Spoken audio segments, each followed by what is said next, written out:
So they may hear things that aren't real, or that other people don't hear, see things that other people don't hear, or even believe things that other people don't hear. I gave you the example of thinking maybe that they were Jesus Christ or something like that. But it also could be anything else along those lines. Paranoia, it could be that somebody else is out to get you, things like that. Incidentally, and like I mentioned, typically folks that get manic or hypomanic don't really realize there's a problem. To them, they feel pretty good. My gentleman that bought 2 trucks, he came, he had to be dragged into my office by his family. He didn't think there was anything wrong. I don't even shrink. What, are you kidding me? They think that there's nothing wrong, and it's because it feels pretty good. Now, what is hypomania? Well, actually, before we leave that, I wanted to read a little excerpt, if I can find it. This is from a person this is a lady who wrote an article in Newsweek, and there's just one little sentence here that I wouldn't mind reading for you because it sort of defines how somebody who's manic, what they're feeling or what they're thinking. And Van Gogh has some stuff in this letter I'll read to you too. But she says, for a brief moment, I knew the answers to every infinite mystery of the blazingly bright universe. I mean, that describes somebody who's manic. I mean, that's how they look at the world and how they feel. As you can imagine, that feels pretty good. I mean, okay, so, and then I was going to show you one more painting. This is called Threatening Skies, and this is another Van Gogh painting. And I think it's interesting, and here you're going to think I'm just being a typical shrink here, but and probably I am. But you see the bright colors of the fields, and then you see the threatening skies. I mean, I wonder if he was feeling pretty good at this time, but he just had this feeling that it wasn't going to last. Something threatening, something depressing was coming down the pike, and it had before, and it was coming again. And so you almost wonder if he didn't have some of that feeling or the thought going on when he painted that. Okay, now on to hypomania just for a second. Hypomania, really it's the same symptoms as mania with a few exceptions. You don't get psychotic. You don't think you're Jesus Christ, that kind of stuff. It technically doesn't interfere with your function.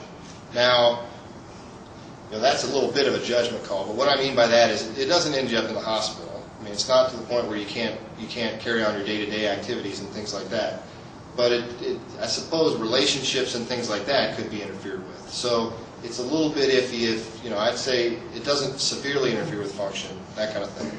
But a lot of people do quite well, and I've seen people who I think have probably been hypomanic most of all their life. And it didn't become a problem until they sunk and got depressed, or they took a medicine that went ahead and pushed them on up to get to mania. So it's a milder form, and you can almost tell from this little curve here again, the mood goes up, but it doesn't go up as high as this, right? You stay right there. And incidentally, if somebody's type 1 bipolar disorder and then they go up to here, this would be hypomanic. I mean, it would look the same exactly as this, except that they just keep going. That's the problem, see? So hypomania is really on the way to mania, but some people down here in the type 2, they don't go all the way to mania. They just sort of stop right here. They don't go any higher than that. At least not without any medication or drugs or anything that would push them that way. So just to give you so basically the symptoms are the same though. They have decreased need for sleep, but it's not like 2 hours a night. Maybe it's 4 hours a night, and they can function on that. They function pretty well on a small amount of sleep. They have a lot of energy. But it's not such bounding energy that that other people can't keep up. I mean, other people still might have a hard time keeping up, but it's not to the degree of mania. All the other symptoms, distractibility, and you might have an increased libido, but your judgment is not quite as bad as it would be with mania. So you may not. One thing I didn't mention, I forgot to mention on mania. One of the other symptoms you see is religious. For some reason, this is very interesting to me. People get religiously preoccupied. Now, I know what you're thinking. You're thinking now, well, some people are just that way. Well, that's true, but I mean, think of what's the person's baseline, and then if it changes dramatically, that's cause for concern. If they're normally fairly religious, they go to church and things like that, that's fine. That's a normal thing. But if they're doing that, and they're reading the Bible once a day and all that, but then all of a sudden, they start preaching on the street corner, or they're up all night reading the Bible, and they're quoting verses all day long. that's a change for that person, and that could potentially signal that maybe there's some mania. So religious preoccupation is a symptom I failed to mention for mania, but it's something to keep in mind too. The trouble with this hypomania thing is that, again, I mean, some people are like this their whole lives, and maybe they go from here to normal mood but never really get fully depressed, or the depression doesn't get picked up and treated. And so folks just think, well, that's just Aunt Sally. That's just Uncle Joe. I mean, that's just the way they always are. Until something happens and they get severely depressed, or some reason they come into treatment, and then we figure that out. Okay, so no psychosis. Doesn't interfere as much with function. I'm talking about hypomania now. They talk quickly again, but but it's not near like somebody like Robin Williams on the Letterman show, let's say. It's talking really quickly like this, and maybe it's hard to keep up and things like that, but you can follow the person. It just takes a little energy to do it. And again, this state feels very good. So people don't want to leave this state. They'd like to be this way all the time. I mean, all of us would be. The problem is, I don't know how to do it. I don't know how to keep somebody at this state without them getting fully manic or fully depressed. So that's why we treat, because of the risk of suicide with depression and the interference with function that it causes, and the risk of psychosis and really dangerous bad things happening to somebody from being manic. Okay. Yeah, I'll read that in a second. Now, I talked about bipolar disorder type 1 and type 2. And again, this is sort of, you probably already picked all this up, but again, and I think I mentioned this already, but again, type 1 means you get manic, and you can just have mania, by the way. You don't have to even have depression with type 1. Just mania is enough. Some people go through their lives, they get manic, but never get depressed. But anyways, usually it's mania plus depression, and mania is the key, so that's type 1 bipolar disorder. With type 2 bipolar disorder, it's hypomania, never mania, just hypomania and depression. Or it could be plain hypomania.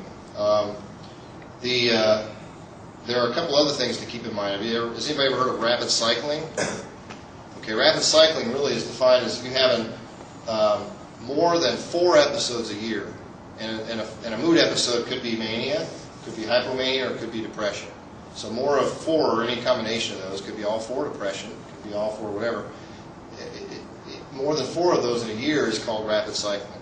And finally, then a mixed state. A mixed state is kind of what it sounds like. It's a combination between mania and depression. Now that sounds kind of hard. How would you have both? And it's miserable.